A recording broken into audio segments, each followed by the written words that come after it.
Il y a un facteur spécial que je dois mentionner avant de l'oublier. Il y a un aspect particulier qui s'applique à l'Allemagne et non à la France, à savoir les lois et règlements cachés concernant les puissances occupantes après la Seconde Guerre mondiale. Par exemple, un expert juridique a réalisé une bonne étude sur ce sujet en Allemagne. Il a découvert la plupart des règles qui s'appliquent en Allemagne, alors que les Américains exercent un plus grand contrôle sur nous, notamment en matière de renseignement et dans d'autres domaines. Une partie de ces règles est secrète, mais si Scholz devait prendre une décision seul, les Américains pourraient intervenir et le destituer. D'autres personnes prendraient le relais et travailleraient à nouveau avec les Américains. Donc c'est une situation instable et peut-être que l'Allemagne sera divisée, une partie se retirera et se déclarera neutre ou pro-russe, et l'autre partie de l'Allemagne aura à nouveau un chancelier conservateur, un chancelier pro-américain, comme au bon vieux temps. Voilà, exactement. Alors, parlons maintenant d'Anatoly Golitsyn, si vous le voulez bien. J'ai traduit les 2 livres de Golitsyn en français après 38 ans de censure par les médias français. J'ai également traduit son livre New Lies for Old, paru en 1984 en allemand, mais avec un traducteur automatique parce que cela n'avait jamais été fait. On peut le trouver sur Amazon sous le titre Nicht so neue Lügen, si je prononce bien. Golitsyn avait-il raison selon vous? Et comment les médias et les politiciens allemands l'ont-ils censuré après toutes ces années? Alors A, c'est bien pire que ce qu'il a dit en public. Et B, si vous lisez ce livre attentivement, vous pouvez en quelque sorte deviner ce qu'il n'a pas été autorisé à dire parce que, en tant que transfuge, vous êtes débriefé et lorsque vous rendez publiques des informations, elles doivent être vérifiées et examinées. Et le gouvernement en retire des morceaux et il ne vous reste que le squelette de ce que vous essayez de dire.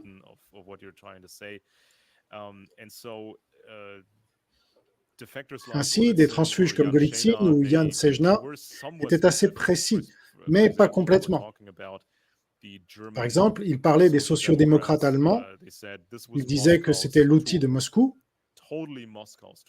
totalement l'outil de Moscou, et qu'il n'y avait aucun scrupule à ce sujet. Mais il ne nommait pas de politiciens en particulier. Alors, nous pouvons probablement deviner de qui il s'agit parce que nous disposons d'autres informations. Nous avons les dossiers de la Stasi notamment. Nous avons d'autres dossiers maintenant. Mais il ne pouvait pas dire spécifiquement de quel politicien il s'agissait. Il pouvait dire de quel parti il était particulièrement infiltré. Et si vous lisez ces livres, vous vous rendez compte que la Russie n'avait pas d'autre choix que d'adopter cette stratégie. Et je fais une comparaison distinctive lorsqu'il s'agit de cette stratégie russe qui a été expliquée par ces transfuges. Il est évident que le plan initial des Russes a dû être modifié après 1991, parce que le plan initial consistait à utiliser l'infiltration des services de renseignement et les menaces de violence dont parlent ces livres, les menaces nucléaires et d'autres menaces. Mais comme nous venons de le mentionner, le gouvernement allemand a capitulé. Il a satisfait aux exigences de la Russie pour éviter la guerre. Les Russes passeraient par l'Autriche et prendraient l'Autriche sans même se battre, puis s'empareraient de l'Allemagne. Et c'est ce qui était prévu pour les années 80. Mais le plan a dû être modifié. Lorsque nous essayons de comprendre ce plan modifié, il me rappelle beaucoup un plan élaboré par les nazis dans les années 40, pendant la guerre. A plan that was hatched by the Nazis in the 1940s, during the war. Il s'agissait d'un plan élaboré par des généraux de haut rang, des représentants des grandes entreprises allemandes et des responsables du parti. Ils avaient compris que la guerre ne pouvait pas être gagnée de manière décisive. Il était possible de conclure un accord, de conserver une partie des victoires, de ne pas capituler ou quoi que ce soit d'autre, mais l'idée était de conclure un accord. mettre fin à la guerre, conclure un accord et ensuite faire semblant de changer. Il s'agissait d'un plan réel de certains nazis qui voulaient prétendre que le fascisme était terminé. Ils allaient soit tuer Hitler, soit l'envoyer dans sa montagne pour qu'il s'y retire, sa retraite préférée. Et ce serait l'illusion du changement. Donc la fausse nouvelle Allemagne était donc censée intégrer différents éléments idéologiques. Il y aurait à nouveau des élections, l'aristocratie jouerait un rôle plus important, il y aurait plus de capitalisme, plus d'églises et tout le reste. Mais tout cela serait géré par les services secrets nazis. Si ce plan avait été mis en œuvre, de nombreuses personnes auraient accepté le mensonge et auraient dit « c'est une nouvelle Allemagne, elle va dans la bonne direction, tout semble bien aller ». Mais en y regardant un peu plus près, on s'aperçoit que le système est dirigé par les agents du SD et de l'Abwehr. Il s'agit donc exactement de la même chose, du même plan que les Russes ont ensuite utilisé, comme une stratégie modifiée parce que tous les éléments sont là. Ils se sont débarrassés des anciens dirigeants communistes, ils ont dit que le communisme était fini, qu'il ne reviendrait jamais. Ils ont créé cette hybride russe d'idéologie politique. Ils ont organisé de fausses élections, ils ont créé de multiples partis, ils ont une église forte qui est dirigée par les services de renseignement, bien sûr. Il y a un semblant de Russie tsariste, parce que Poutine et les autres hauts fonctionnaires vivent dans des châteaux et des palais, parfois même des palais historiques. Il y a donc une sorte d'hybride, et il cultive encore une partie de la tradition antifasciste. Nous avons gagné contre les nazis, nous avons fait les plus grands sacrifices pour gagner contre les nazis. Et c'est ce genre d'hybride que nous voyons avec la Russie, et c'était l'une des options que les nazis avaient à l'esprit pour prétendre au changement. Il y a toutes sortes de choses que vous pouvez reconstituer parce que Golitsyn, Sejna et d'autres ne pouvaient pas parler ouvertement. Mais ils nous ont donné suffisamment d'éléments pour qu'on puisse en savoir plus et utiliser d'autres sources également. Nous savons maintenant qu'ils avaient raison. Nous avons 40 ans de recul pour le vérifier. Mais ma question était qu'en France, il a été censuré pendant 38 ans avant que je traduise le livre. Comment se fait-il qu'en Allemagne, par exemple, personne n'ait traduit ce livre en allemand? Et comment se fait-il que les intellectuels allemands, dont certains étaient anticommunistes, n'aient jamais parlé de Golitsyn? Est-ce qu'ils ont essayé de le faire? En fait, ce n'était pas quelque chose d'important ici en Allemagne.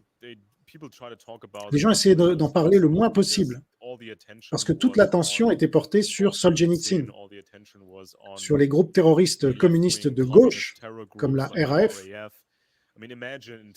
Imaginez, dans la France d'aujourd'hui ou dans l'Amérique d'aujourd'hui, des terroristes kidnappant des politiciens de haut rang, organisant des simulacres de procès, les exécutant et formulant des demandes, détournant des avions, utilisant les otages pour libérer des camarades ou autre chose. Cela a focalisé toute l'attention. Et dans l'ensemble, les sociodémocrates étaient si forts qu'ils pouvaient être beaucoup plus entendus que les transfuges.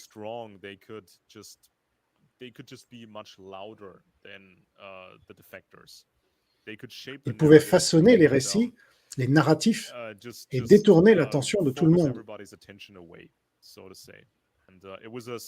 C'est un petit groupe de chercheurs qui s'est intéressé à la question et qui a poursuivi le travail après 1991, parce que pour la plupart, il n'y avait pas d'argent à gagner. Vous pouviez écrire un livre, mais personne ne le lirait. Vous ne passeriez pas à la télévision, vous ne seriez pas dans les journaux, il n'y avait pas d'argent à gagner. D'autres sujets sont devenus plus importants, comme le terrorisme islamique. Personne ne faisait attention aux Russes.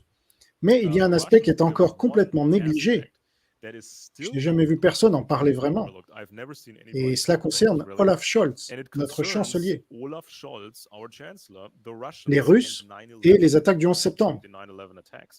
Un grand nombre de ces terroristes du 11 septembre avaient vécu en Allemagne, dans la ville de Hambourg. Ils venaient de toutes sortes d'endroits avec de faux passeports dans certains cas. Ils se sont installés en Allemagne, à Hambourg, puis aux États-Unis pour commettre ces attentats. Et lorsqu'ils vivaient à Hambourg, 29 personnes suspectes répertoriaient le même appartement que leur domicile.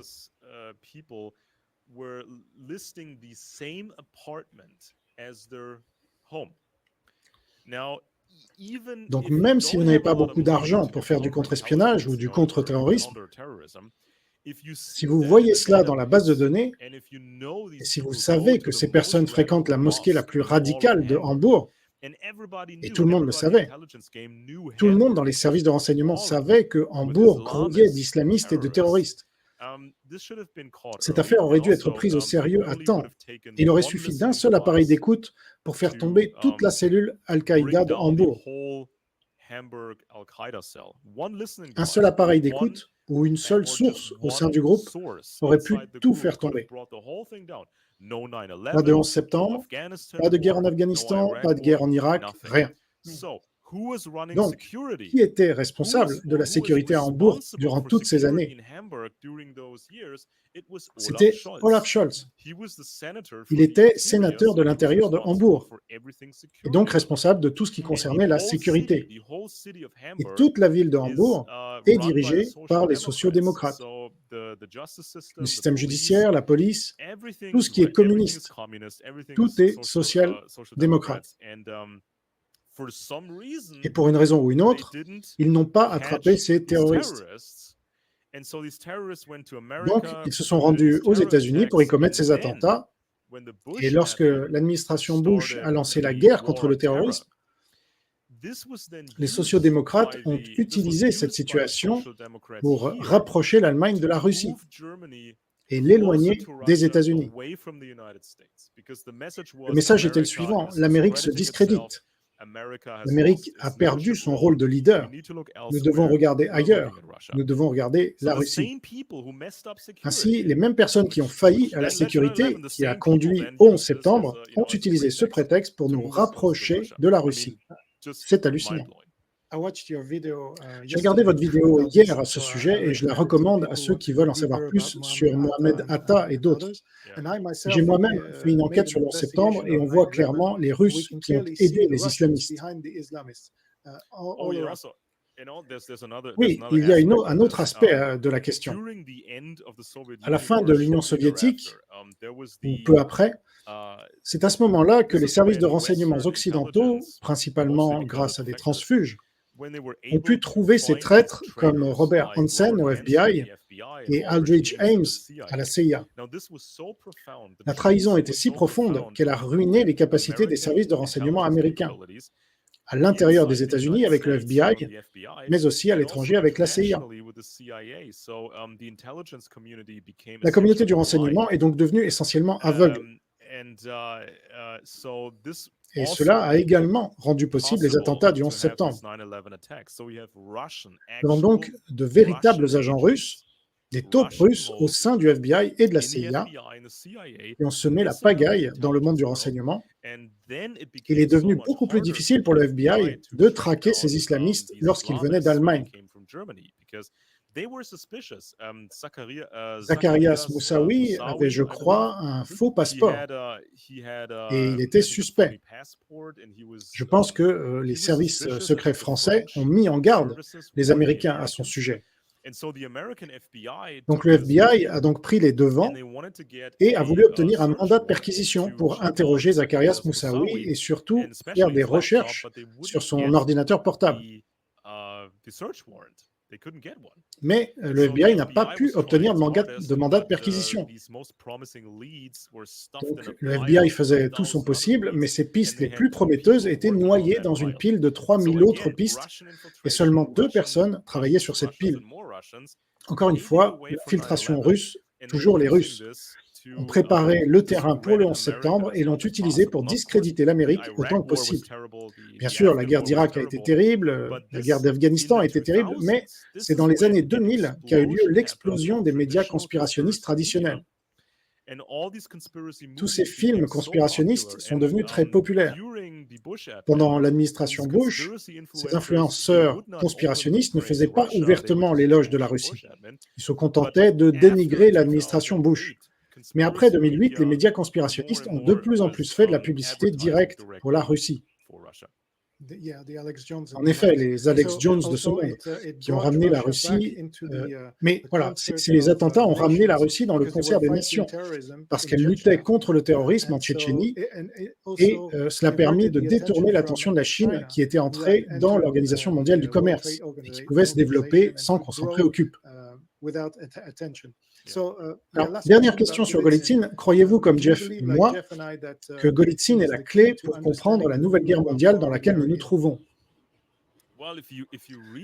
Si vous lisez ces livres et ceux des autres transfuges, c'est une stratégie tellement claire que les Russes utilisaient, et c'était la seule stratégie logique qu'ils pouvaient utiliser. Ainsi, même si vous n'aviez pas ces transfuges, vous devriez être en mesure de reconstruire le plan de jeu russe. Parce que vous pouvez vous mettre dans l'esprit des Russes, regarder le monde, regarder la situation et comprendre ce qu'il faut faire ensuite, ce qu'il va se passer dans les 10, 20 ou 30 ans à venir.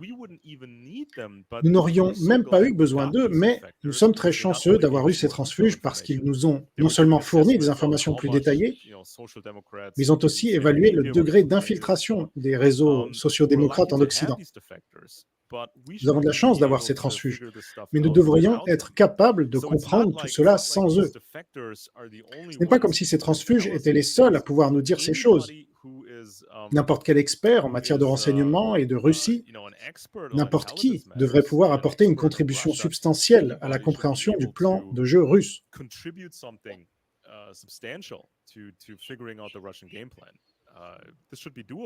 Cela devrait être possible, mais même dans les années 90 et les années 2000, la plupart des services de renseignement gouvernementaux se sont désintéressés de la Russie. Ils ont travaillé sur autre chose et nous avons donc un manque d'expertise. De nombreuses personnes chargées du renseignement gouvernemental n'en savent tout simplement pas assez. Ils ne sont tout simplement pas assez familiers avec les techniques russes et l'ampleur de l'infiltration que nous connaissons. Je suis tout à fait d'accord avec cela. Pensez-vous que le partenariat stratégique entre la Chine et la Russie, prédit par Golitsyn, soit l'équivalent du pacte germano-soviétique de la Seconde Guerre mondiale? Oui, je pense que la situation est bien pire que ce que les transfuges ont été autorisés à dire, ou même pire que ce qu'ils savaient eux-mêmes. Car si l'on considère ces facteurs, ils étaient assez haut placés et on leur a donné, disons, 80% du plan de jeu. Ce n'est que mon estimation personnelle, mais il y avait toujours ces 20% restants de ce qui se passait qu'on ne savait pas. Et quand je regarde la révolution chinoise, quand je regarde le développement de la Chine communiste, cela ressemble plus à une révolution russe à l'intérieur de la Chine. Parce que personne n'était plus stalinien que Mao. Il a copié le système de Staline à 100%, même si les autres communistes chinois n'étaient pas d'accord. Ils disaient, nous pourrions le faire d'une manière plus élégante, plus humaine, nous aurions une meilleure réputation, nous pourrions tromper le reste du monde. Mais non, il a copié à 100% la collectivisation de Staline. Il y avait tellement de conseillers russes soviétiques et tous ces révolutionnaires chinois étaient formés par les Russes. Et ces gens ont été retirés de la circulation parce qu'ils n'étaient pas assez loyaux envers Moscou. Ainsi, la légendaire marche, la longue marche de Mao, qui est devenue une sorte de mythe fondateur de la Chine moderne, elle a été financée, entraînée et guidée par Moscou. Ce n'était pas Mao, c'était Moscou. Dans la première phase de la Chine sous le régime communiste, il y avait des portraits soviétiques partout, des médias soviétiques, des conseillers soviétiques, des structures soviétiques copiées. C'était un projet russe, c'était une révolution russe à l'intérieur de la Chine. Et donc, ce n'est pas seulement une question de collaboration. C'est comme s'ils étaient presque la même chose au plus haut niveau. Ils ont utilisé toutes sortes de ruses pour tromper le monde, ce qui est la technique la plus évidente à utiliser. Quelle autre option avaient-ils? S'ils avaient annoncé « Nous sommes des États frères, nous travaillons ensemble », si Staline avait ouvertement pris le contrôle de la Chine, tout comme la Pologne par exemple, cela aurait eu des inconvénients stratégiques majeurs. Parce que la carte que la Chine a jouée pendant si longtemps était nous n'aimons pas les Russes, nous ne sommes qu'une puissance régionale, nous n'avons pas de grandes ambitions, nous restons dans notre zone régionale. De mon point de vue, cette tromperie consistant à faire semblant d'être des empires distincts était en quelque sorte la seule décision stratégique qu'ils pouvaient prendre. J'ai étudié un grand nombre d'ouvrages sur la révolution et le développement chinois, et même certains observateurs de l'époque ont dit qu'il s'agissait de la Russie encore et encore. Alors, puisque vous êtes spécialisé dans ce domaine, les services de renseignement chinois ont été formés à Moscou. Oui, exactement. Il y avait un bon livre, je pense que c'est même un livre français, sur Kang Sheng, le maître espion chinois. Alors, je ne sais pas pour celui-là, mais il y a un livre en français de Roger Faligot qui a été traduit sur les espions chinois, qui remonte jusqu'à la formation des espions chinois par Moscou. Il s'agit peut-être du même livre. Je vais le chercher rapidement. Ça s'appelle Espions chinois de Roger Faligot.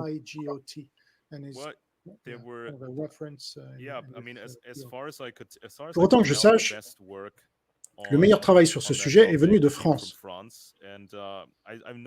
Et j'ai remarqué cela dans d'autres domaines également. Parce que les Français étaient encore quelque peu indépendants, plus indépendants que d'autres pays. Il ne s'agissait pas de la censure anglo-saxonne habituelle. Le monde anglo-saxon, les Britanniques et les Américains ont un problème d'infiltration massive. Il est plus important que ce que l'on croit généralement et il est particulièrement lié à la Grande-Bretagne, qui était autrefois très compétente dans le domaine du renseignement grâce à son empire britannique. Mais à un moment donné, ils ont eu un problème avec les services de renseignement russes. Par exemple, il existe un bon livre sur ce sujet intitulé « War of the Windsors », la guerre des Windsors, qui se concentre essentiellement sur Lord Louis Mountbatten, très important au sein de l'OTAN. Mon assistant personnel, Lord Ismay, est devenu le premier secrétaire général de l'OTAN, et tout le monde, les Français, les Britanniques, les Américains, étaient horrifiés parce que Lord Louis Mountbatten était en train de tout gâcher pour l'OTAN. Il foutait en l'air l'Égypte, l'Inde, tout le reste. Et donc, dans le livre War of the Windsors, ils ont regardé les contacts communistes de Lord Louis Mountbatten, ses sympathies pour l'Union soviétique. C'est très effrayant parce que Mountbatten avait probablement accès à tous les services de renseignement britanniques, parce qu'il était si proche des monarques.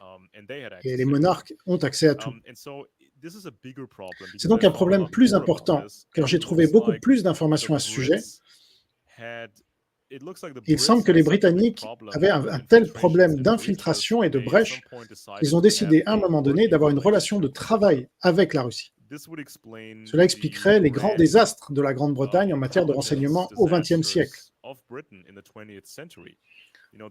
Des espions atomiques comme Klaus Fuchs, le projet Manhattan qui venait de Grande-Bretagne, les 5 de Cambridge, Kim Philby, etc. Tous ces professionnels du renseignement se sont penchés sur ces affaires et ont soupçonné que ces taupes étaient protégées par des taupes encore plus haut placées, ce qui nous amène à des personnes comme Lord Louis Mountbatten. Ainsi, lorsque vous parlez des Britanniques et des Américains en Europe, on s'attend toujours à ce qu'ils nous sauvent, on attend toujours à ce qu'ils nous protègent en termes militaires, et aussi dans le monde du renseignement à cause de la NSA, du GCHQ. Mais les Anglais ont un tel problème avec l'infiltration russe que nous ne pouvons pas nous fier à eux aveuglément. C'est ce que j'ai remarqué dans les livres français sur de nombreux sujets. Ils sont généralement meilleurs que les livres anglo-saxons. Très bien, c'est une bonne conclusion. Je veux vous remercier, Alexandre, pour tout cela. Peut-être une dernière question. Que pensez-vous de l'idée d'avoir régulièrement, je ne sais pas si c'est une fois par mois ou une fois par trimestre, pas seulement une interview, mais j'ai vu que Jeff Nyquist et Trevor Loudon ont fait l'émission Les conservateurs pour l'Ukraine et qu'ils font ça une fois par mois. Et donc, moi venant de France, vous d'Allemagne, lui des États-Unis, et j'ai vu d'autres personnes qu'il a interviewées, du Brésil ou de la Pologne. Comme nous sommes sur la même longueur d'onde, nous comprenons ce que Golitsyn, Sejna et d'autres nous ont appris, et nous voyons donc les bons ennemis et les bons alliés. C'est là tout l'intérêt. Pourquoi ne pas se réunir de temps en temps pour discuter de tout cela à partir de nos différents points de vue? Je pense que ce serait une grande valeur ajoutée. Qu'en pensez-vous? Oui, ça semble tout à fait possible, mais quel est votre fuseau horaire? Parce qu'avec les Américains, c'est toujours un problème de fuseau horaire. Quel est votre fuseau horaire? Alors moi, je suis en Polynésie française, donc il est par exemple 10 heures du matin, et c'est 10 heures du soir chez vous, donc il y a une différence de 12 heures exactement. D'accord, donc il faudra juste garder ça à l'esprit, il faudra trouver une heure régulière, et ça ne pose aucun problème parce que ça correspond à mon emploi du temps. Donc le soir, c'est parfait pour moi.